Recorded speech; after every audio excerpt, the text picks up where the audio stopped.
the Association of Minnesota Counties, I will let Commissioner McDonough talk about. The Solid Waste Management Coordinating Board, actually, I think I'll let Commissioner Rettman talk about that. I talk about garbage so much, I want somebody else to do it. And then finally, I do want to mention that I had the honor of, along with County Manager Kleinschmidt, of doing opening remarks for the Support Staff Conference, and there were two last week in the morning and in the afternoon. And again, I want to do a shout out to our support staff for the great job that they do, the dedication that they have, and really helping to make things run as smooth as possible all across the county. Without them, we'd be in deep trouble. So it was an honor to be able to do that. Other outside board and committee reports. Commissioner Carter.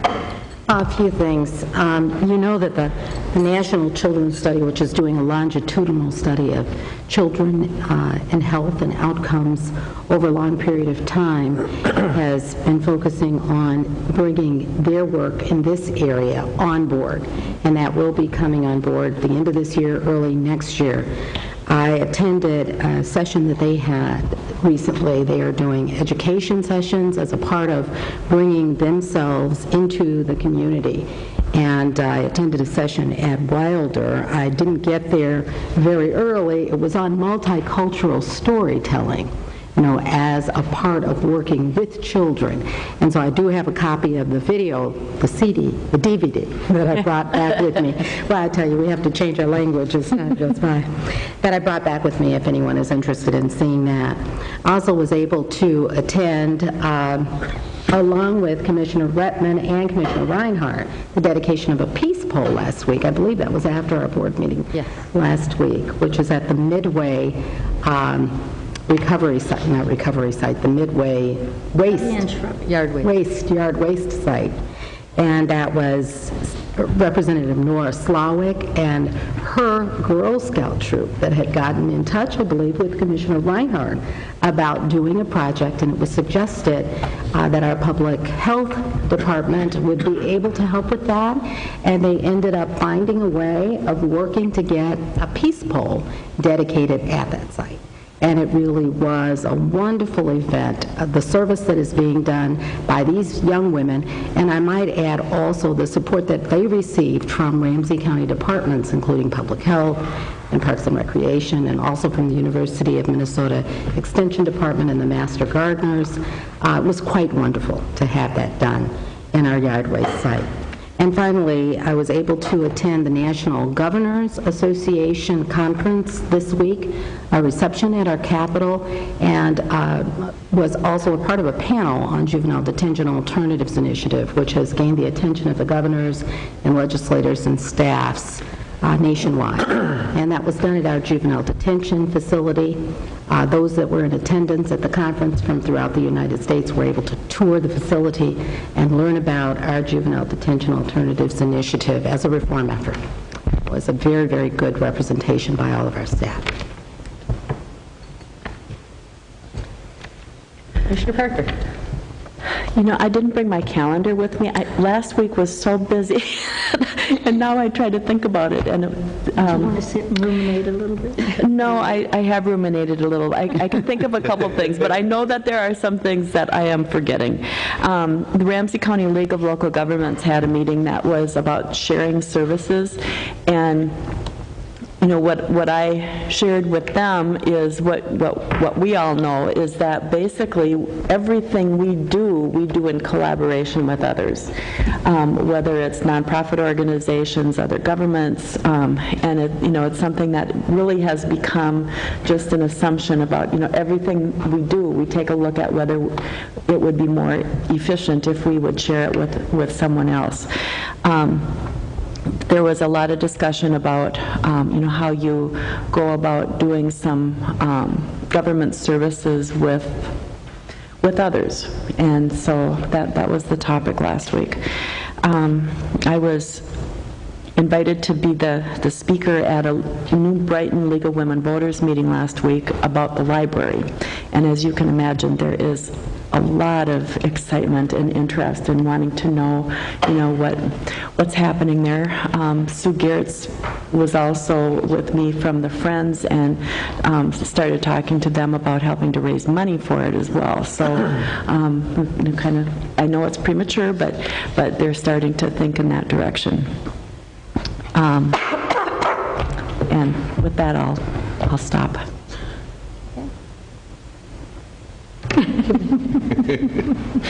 Commissioner McDonough. Thanks, Madam Chair. You mentioned AMC. I'll just report briefly. As you all know, I've been chairing the selection process for a new executive director. Last Friday, there was a special board meeting to interview 3 finalists that the screening committee had recommended for interviewing. Commissioner Reinhardt was there, Commissioner Ortega, Commissioner Bennett, and I. At the end of the day, the full board unanimously supported making an offer to one of the candidates, and we're currently working on that. So hopefully we'll have an announcement here fairly quickly on new executive director for AMC.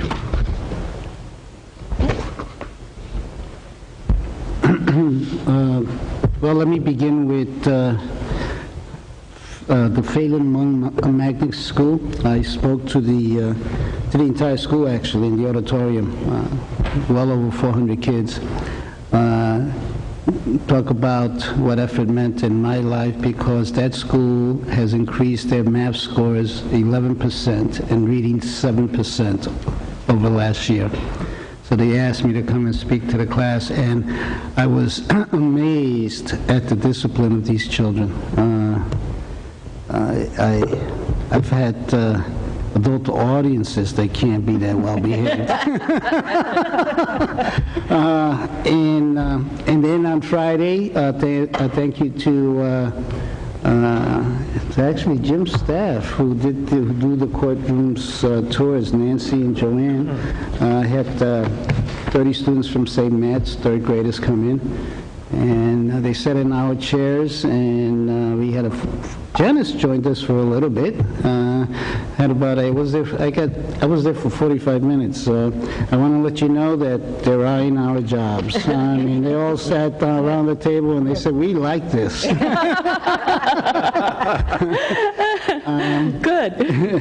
Then the other thing is, which I should have updated, if you need to have particular questions, I have the information upstairs. I forgot to inform you at the last board meeting, but with the Mental Health Behavioral Crisis Center, we let out the first contract to Rachel Contracting, which is a woman-owned contracting firm, to do the groundwork and that demolition and so forth. We will have a goal that will probably exceed 50% women, low-income people of color on the site working. On the site, you will visually be able to see the people working on those sites.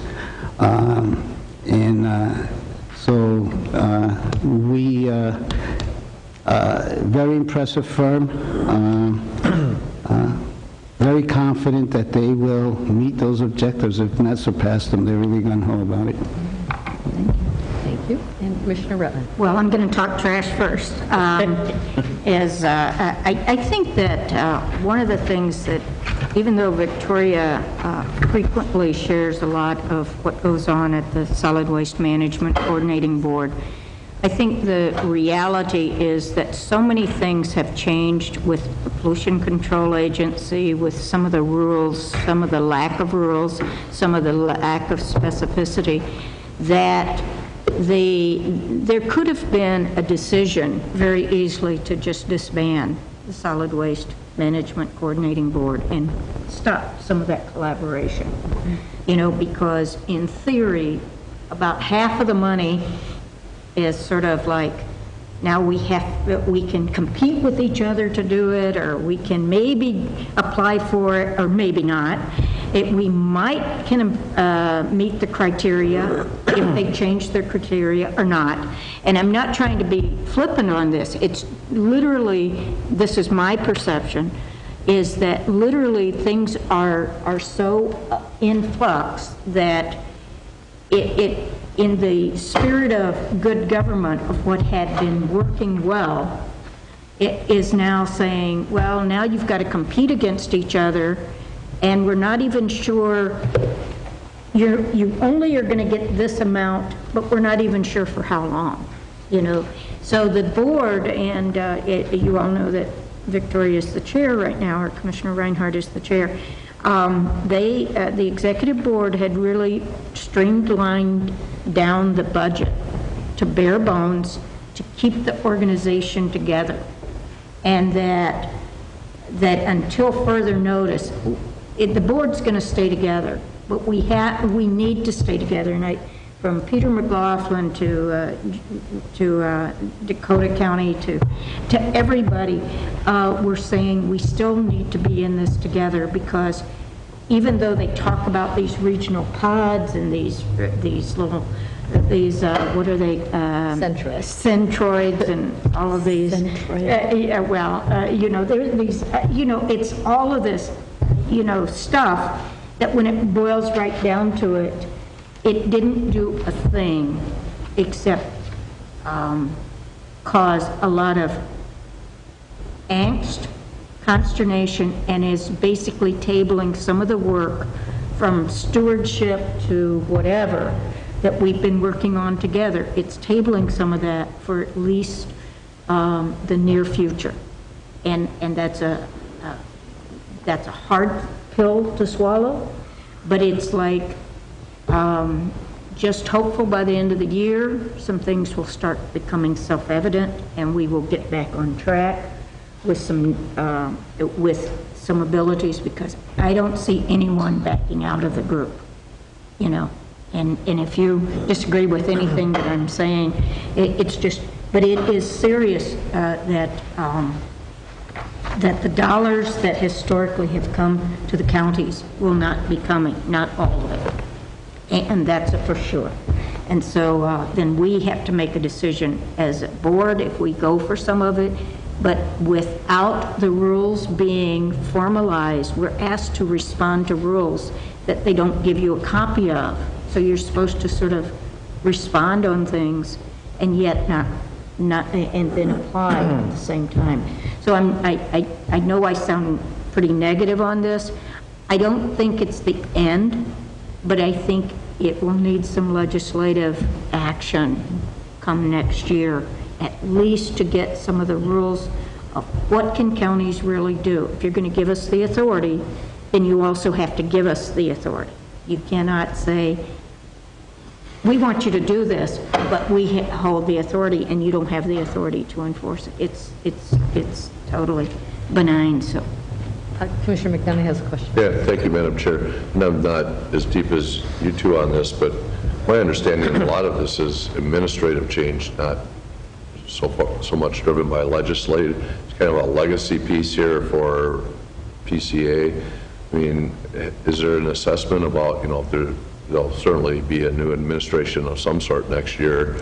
Does some of this stuff go away because it is mostly administrative and for the most part seems to be kind of this attempt to leave a legacy?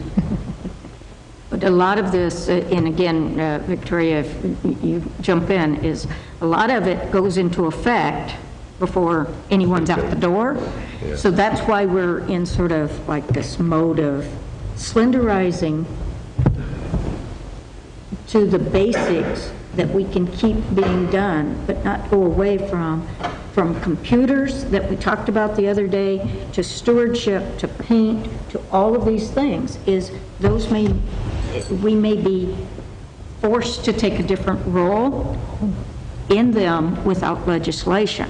And that you're absolutely correct. A lot of it's administrative, but if it goes into effect, then you have to roll it back. And I would agree with that. It just is kind of a transitional period, and just because of the timing of when the grant funds may or may not be available to us, we needed to have something in place for 2011. And so we did do the bare bones, but we also not only did we talk about what we would be doing with that money? We talked about what would not be happening. And the list of what's not going to happen is significant. And I think it may be the first time that the PCA saw